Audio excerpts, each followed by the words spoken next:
back, guys. Presenting another thriller and true story based movie 300. ये कहानी उस समय की है जब एक जालिम राजा पूरी दुनिया पर राज करने के इरादे से यूनान के सभी राज्य पर कब्जा कर चुका था और उनकी औरतों और बच्चों को गुलामी की जिंदगी देता है। खुद को ईश्वर बताने वाले ये राजा अपनी मायावी शक्तियों से लगभग सभी राज्य को जीत लेता है और तब कुछ मुट्ठी भर जाबाज योद्धा इसके सामने खड़े हुए। लाखों के मुकाबले कुछ सरफिरे पूरी दुनिया को इसके जुल्म से बचाने के लिए, जिन्हें इतिहास राजा लियोनार्डिस और उसके 300 जाबाज सैनिक के नाम से जानती है। मूवी में थोड़ा पीछे चलते हैं और स्पार्टा के इतिहास के बारे में जानने की कोशिश करते हैं। स्पार्टा यूनान का एक छोटा सा हिस्सा था जिसे सिटी ऑफ वॉरियर भी कहते थे। ऐसा इसलिए क्योंकि पूरे यूनान में स्पार्टन सैनिकों के मुकाबले कोई नहीं था। वो ताकतवर और युद्ध कला में माहिर थे। इसके लिए उन्हें जन्म से ही स्पार्टा के पुराने समाज में ढाला जाता था।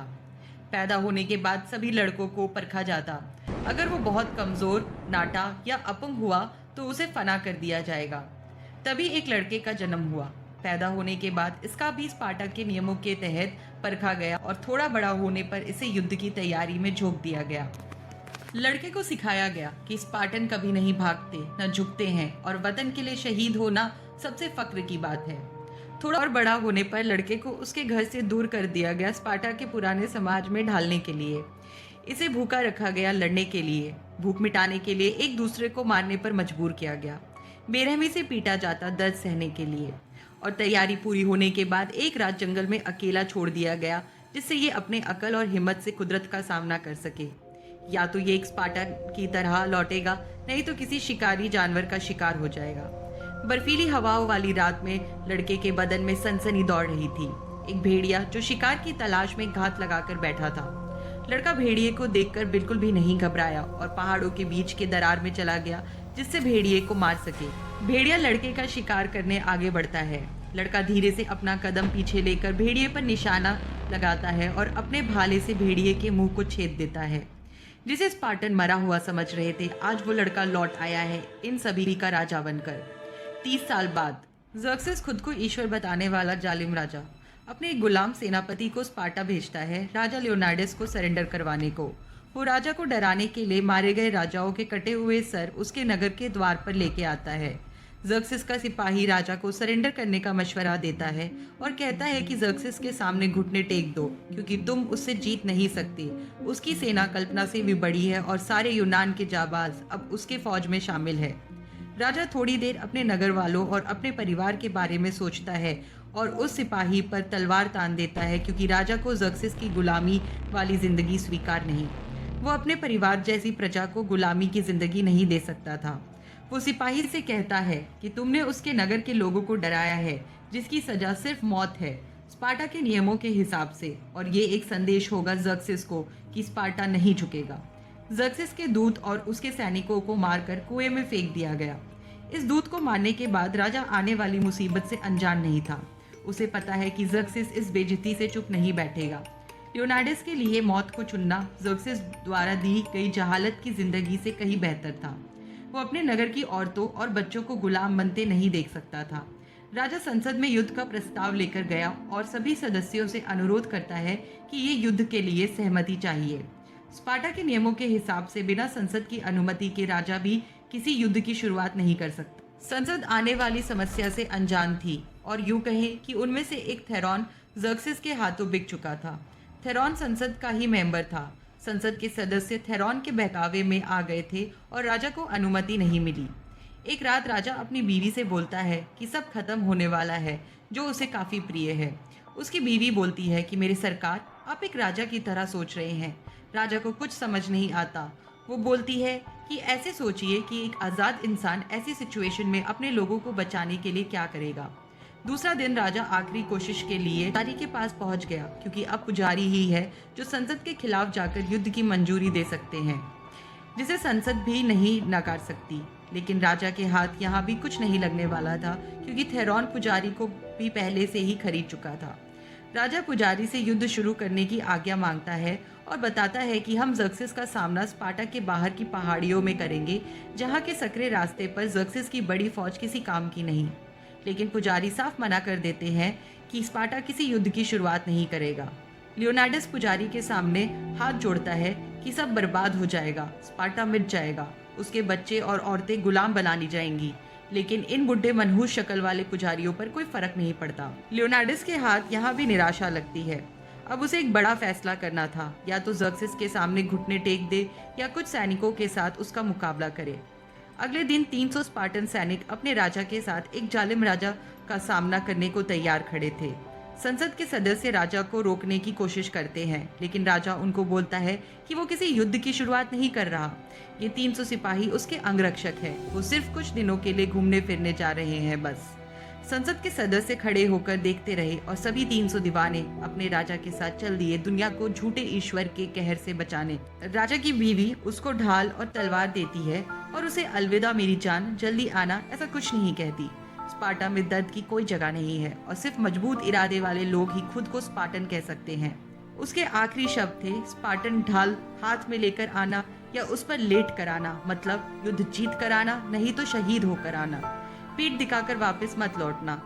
इनके कदम उठे, इनकी जमीनों के लिए, परिवारों के लिए, इनके सम्मान के लिए। सभी मस्ती में झूमते हुए आगे बढ़ते हैं स्पार्टा के नरक के द्वार की ओर। पहाड़ी के उस एक सकरे रास्ते पर जहां ज़र्क्सिस की बड़ी फौज बेकार साबित होने वाली थी। रास्ते में उन्हें कुछ और कबीले के योद्धा मिले जो ज़र्क्सिस से लड़ना चाहते थे। वो सभी स्पार्टन के साथ हो लेते हैं। एक कुबड़ा जो इनका पीछा स्पार्टा से ही लगातार कर रहा था, वो जन्म से एक स्पार्टन था। कुबड़ा राजा को बताता है कि वो भी युद्ध में स्पार्टा की तरफ से लड़ना चाहता है। वो राजा को अपने बारे में बताता है कि उसके अपंग होने की वजह से उसके माँ बाप को स्पार्टा छोड़ना पड़ा, नहीं तो स्पार्टा के नियमों के तहत उसे मार दिया जाता। राजा उसके अपंग होने की वजह से मना कर देता है, क्योंकि एक कमजोर कड़ी पूरे कवच को गिरा सकती थी, उसी तरह जैसे कि एक कमजोर नींव पूरे घर को। ऐसा इसलिए कि स्पार्टन युद्ध कला फलांग आकार में होती है, जिसमें एक सिपाही दूसरे सिपाही को अपनी ढाल से पूरा कवर करता है। रास्ते में सारे सैनिक रात के समय पड़ाव डालते हैं, लेकिन राजा की आंखों में नींद नहीं है। वो अपने द्वारा लिए गए फैसले में ही खोया रहा। वो आगे बढ़ते हैं और पास का एक गांव जो पूरा तबाह हो चुका था। पूरे गांव में कोई नहीं बचा सिवाय एक बच्चे के। बच्चा राजा को ज़र्क्सिस के सिपाहियों के हमले के बारे में बताता है कि वो सभी पता नहीं कहां से आए और सबको मार दिया। लड़का फारसी हुकूमत के अविनाशी सेना के बारे में बताता है, जिसे सुन दूसरे कबीले वाले योद्धा सहम से जाते हैं। उनमें से एक कहता है कि हम इनसे नहीं जीत सकते। राजा हंसते हुए बोलता है कि इनका इम्तिहान हमारी तलवारें लेंगी, बिल्कुल उसी तरह जैसे कि एक स्पार्टन को बचपन से सिखाया जाता है कि ना झुको, न डरो, न पीछे हटो। वो सभी नरक के द्वार पहुंचते हैं और ज़र्क्सिस की एक टुकड़ी को देखते हैं। तभी इस आसमान में बिजली कड़कती है और समुंदर में भयंकर तूफान उठने लगे, जिससे ज़र्क्सिस की सेना तबाह हो गई। लेकिन ये तो सिर्फ ज़र्क्सिस के फौज की एक टुकड़ी थी। दूसरी तरफ स्पार्टा में रानी संसद के एक सदस्य से बात करती है कि हमें राजा की मदद के लिए और सैनिकों को, बल्कि पूरी स्पार्टन फौज को भेजना चाहिए। लेकिन एक सदस्य के राजी होने से कुछ भी नहीं होने वाला था। इधर स्पार्टन सिपाही कुछ फारसी सैनिकों को मारकर पहाड़ी के दूसरे किनारे पर एक दीवार बना रहे थे कि ज़र्क्सिस का एक और गुलाम आता है इनसे बात करने को।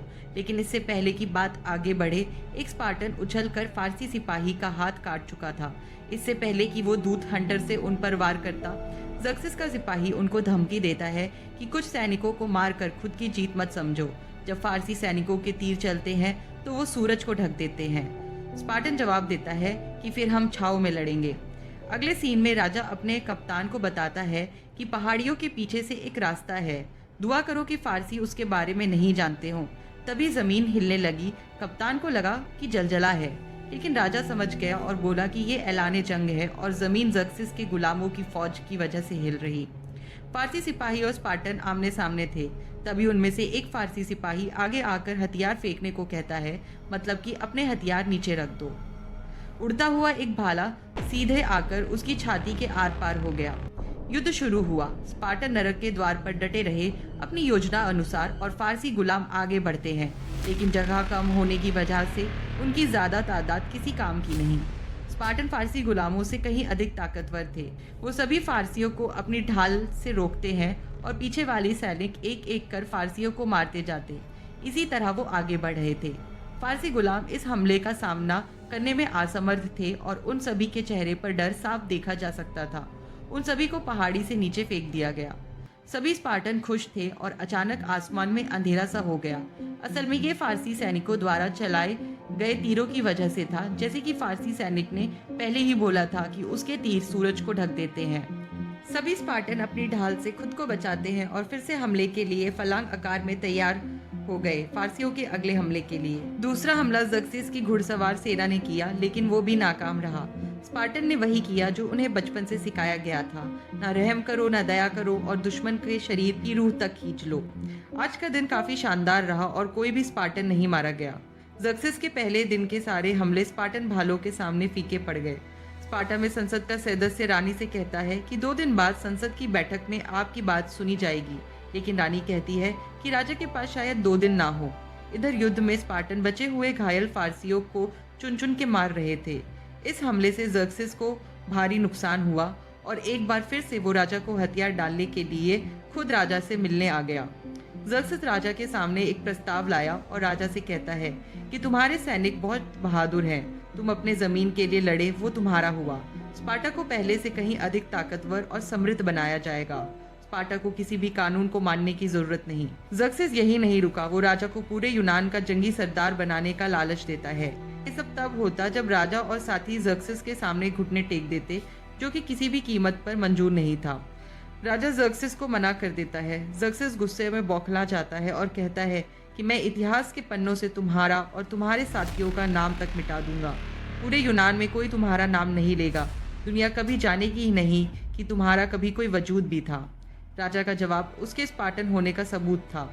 वतन पर मर मिटने को तैयार द ग्रेट लियोनार्डस कहता है कि चाहे इतिहास से नाम हटा दो या लोगों के दिल से, लेकिन दुनिया जरूर जानेगी कुछ आज़ाद लोग खड़े हुए एक जालिम के सामने। कुछ तलवारें उठी दुनिया में इंसाफ और जुल्म के इंतहा को खत्म करने के लिए। और बोलता है कि शायद ये युद्ध खत्म होते होते ये शहंशाहों का शहंशाह खुद भी मारा जाए। राजा का मतलब ज़र्क्सिस से था।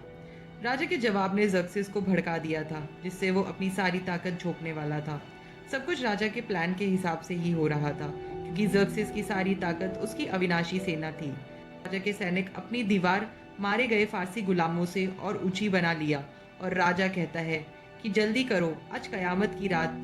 मतलब उसे पूरा यकीन था ज़र्क्सिस वैसा ही करेगा जैसा उसने सोचा है, और हुआ भी वैसा ही। ज़र्क्सिस ने अपनी सबसे भरोसेमंद और फारसी हुकूमत की सबसे घातक जंगी सेना को उतार दिया, अविनाशी सेना। वो लड़का इन्हीं फारसी शैतानों की बात कर रहा था, लेकिन स्पार्टन के सामने ये अविनाशी सेना भी बेकार साबित हुई। स्पार्टन तलवारों ने इन काली दुनिया के इन राक्षसों को एक एक कर मार गिराया। आज कुछ स्पार्टन भी शहीद हुए। इन सेना में एक गुलाम दानव भी था जो राजा से सीधा युद्ध कर रहा था और राजा को लगभग मार ही दिया था, लेकिन राजा फुर्ती से चाकू उठाकर उसकी आंख फोड़ देता है और अगले पल अपनी तलवार से उसके सर को धड़ से अलग कर देता है। असल में इन अविनाशी सेना को हराना इतना भी आसान नहीं था और इसके लिए एक अलग योजना पहले से ही तैयार थी। आर्केडियन, जो कि स्पार्टन के साथ युद्ध लड़ने के लिए आए थे, पीछे से इन पर हमला कर अविनाशी सेना को चौंका देते हैं और एकजुट होकर इन पर हमला करते हैं। ज़र्क्सिस की सबसे काबिल सेना भी फेल हो गई। इन अविनाशी सेनाओं का इम्तिहान स्पार्टन तलवारों ने ले डाला। इस नज़ारे को देख ज़र्क्सिस के अंदर एक अजीब सा डर उठने लगा। उसे अपनी हार साफ दिखाई दे रही थी। उधर स्पार्टन सैनिकों में जश्न का माहौल था, क्योंकि उन्होंने ज़र्क्सिस की सबसे मजबूत कड़ी पर चोट किया था और अब तो जीत बिल्कुल साफ दिखा रही थी। लेकिन राजा अकेला खड़ा था और कहीं ना कहीं उसे भी एक उम्मीद दिखाई देने लगी। ज़र्क्सिस इस हमले से इतना पागल हो गया कि उसने बड़े बड़े दैत्यनुमा जानवरों को युद्ध में उतार दिया। स्पार्टन भालों ने उनको भी मार गिराया और एक एक कर फारसी सेना की हर टुकड़ी को खत्म करते गए। इन सबसे ज़र्क्सिस इतना पागल हो गया कि खुद ही अपने सिपाहियों को मारने लगा। दूसरे दिन का युद्ध भी उसी तरह से शुरू हुआ। स्पार्टन लड़ाके लगातार आगे बढ़ रहे थे, फारसी सैनिकों को मारते हुए। एक सैनिक एस्ट्रोनॉस, जो कि कप्तान का बेटा था, काफी बहादुरी से लड़ रहा था। नौजवान लड़ाका जोश में मारते हुए आगे बढ़ गया और एक फारसी सैनिक कोहरे से अचानक निकलकर उसका सर काट दिया। जवान बेटे की लाश देख कप्तान पागल हो गया। वो कतार छोड़ आगे निकल गया और फारसी गुलामों पर कहर बनकर टूटा। आज का दिन भी स्पार्टन के नाम रहा, लेकिन आज कोई जश्न नहीं होगा, क्योंकि कुछ स्पार्टन भी आज शहीद हुए थे। वो कुबड़ा, जिसे राजा ने अपने साथ युद्ध में लड़ने से मना कर दिया था, वो गुस्से में आग बबूला हो गया और उसके अंदर बदले की आग भड़क उठी। वो ज़र्क्सिस से जा मिला और फारसी सैनिकों को उस खुफिया रास्ते के बारे में बता देता है जिससे फारसी सेना स्पार्टन को पीछे से घेर कर चारों तरफ से हमला कर सकती थी। जो जंग लियोनार्डस ने शुरू की थी, आज वो सूरज निकलने के साथ ही खत्म होने वाली थी। एक अर्केडियन राजा के पास भागता हुआ आया और उसे कुबड़े की गद्दारी के बारे में बताता है। वो राजा और उसके साथियों को भागने की सलाह देता है, क्योंकि जंग खत्म हो चुकी थी और अब यहाँ रुकना मौत को गले लगाने के बराबर था। राजा बोलता है कि जंग तब खत्म होगी जब वो कहेगा। अर्केडियन आगे बोलता है कि तुम सब पागल हो, अगर अब रुके तो मारे जाओगे। राजा बोलता है कि अर्केडियन, हमारे लिए फैसला करना आसान है। स्पार्टन कभी नहीं भागते, हम लड़ेंगे और मरेंगे। अर्केडियन और उसके आदमी जंग का मैदान छोड़कर भाग जाते हैं। राजा अपने एक सिपाही से वापस जाकर संसद को ये दास्तान सुनाने को कहता है, जिससे कि पूरा यूनान जान सके कि यहाँ क्या हुआ था। सिपाही जाने को मना करता है और बोलता है कि मेरे सरकार, मैं भी आपके साथ मरने को तैयार हूँ। मैं किसी से कमजोर नहीं और ना बुज़दिल हूँ। राजा मुस्कुराते हुए बोलता है कि मेरे दोस्त, तुम्हें लोगों को एक महान दास्तान सुनानी है, आज़ादी की दास्तान। हमारा संदेश संसद तक पहुंचाओ। सिपाही अपने राजा की बात मान लेता है और लियोनार्डस से रानी के लिए कोई संदेश के बारे में पूछता है। राजा सिर्फ अपनी पत्नी का लॉकेट उसे देता है कि इसे रानी को दे देना। असल में युद्ध पर जाते वक्त रानी ने लियोनार्डस को ये लॉकेट पहनाया था। राजा अपने बचे हुए सैनिकों से कहता है कि साथियों, आज की रात जी भर के खाओ, क्योंकि कल के दिन हम मौत का मजा चखेंगे और अपने वतन के लिए शान से मरेंगे, ना कोई भागना ना पीछे हटना। राजा के सभी साथी बिना देर किए उसके साथ मर मिटने को तैयार थे। इधर राजा की पत्नी संसद से गुजारिश करती है कि उनके पास वक्त बहुत कम है, सेनाएं भेजो उनकी मदद के लिए। जब लग ही रहा था कि संसद के सदस्य तैयार हो जाएंगे, तभी थेरॉन रानी की बेइज्जती करने लगा और उसे आवारा साबित करने की कोशिश करता है, जो रानी के लिए बर्दाश्त करना मुश्किल था। वो थेरॉन की तलवार निकालकर उसे मार देती है।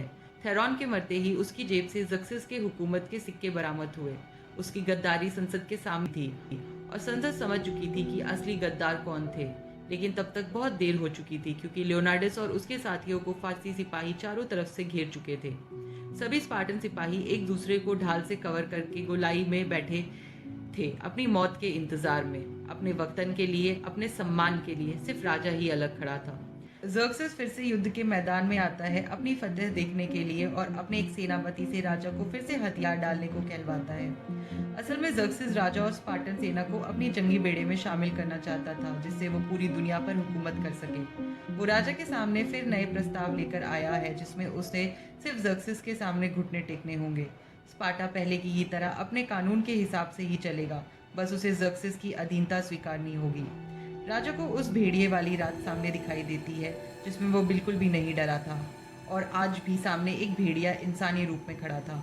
राजा अपने अंदर एक अलग एहसास महसूस करता है, मानो जैसे बिजली दौड़ रही है। 300 खामोश सांसें उसके बदन से टकरा कर कह रही थी कि मेरे सरकार, हम बिना एक पल रुके मरने को तैयार हैं, हम में से हर एक मरने को तैयार है। राजा अपना कवच, ढाल और भाला जमीन पर रख देता है और घुटने के बल नीचे बैठ गया। ज़र्क्सिस की खुशी का मानो ठिकाना ही नहीं था। वो अपने रथ पर खड़ा हुआ और राजा का हथियार डालने और अपनी जीत का इस्तकबाल करता है। राजा अपनी आंखें बंद कर अपनी बीवी और उसके लोगों को याद करता है और अगले पल एक स्पार्टन को पुकारता है। स्टिलियोस ग्रुप से बाहर निकलकर ज़र्क्सिस के सेनापति को भाले से चीर देता है। चारों तरफ से राजा और उसके आदमियों पर तीरों की वर्षा सी होने लगी। राजा आगे बढ़कर अपना भाला उठाता है और ज़र्क्सिस को मारने के लिए उसके तरफ फेंकता है, लेकिन भाला ज़र्क्सिस के चेहरे को छूकर निकल गया और वो बच जाता है, क्योंकि वो राजा से काफ़ी दूर था। असल में राजा का घुटने के बल बैठना और हथियार डालना एक प्लान था ज़र्क्सिस को मारने के लिए। लियोनार्डस और उसके 300 बहादुर साथी मारे जाते हैं। वो सभी अपने वतन के लिए मर मिटे, अपने फर्ज को पूरा करते हुए। राजा का भेजा गया सैनिक रानी को उसका लॉकेट वापस कर देता है, जो राजा ने उसे दिया था रानी को देने के लिए। वो समझ जाती है कि राजा इस दुनिया में अब नहीं रहा। सिपाही संसद को उसकी गाथा सुनाता है कि उसका राजा और 300 भाई शहीद हो गए।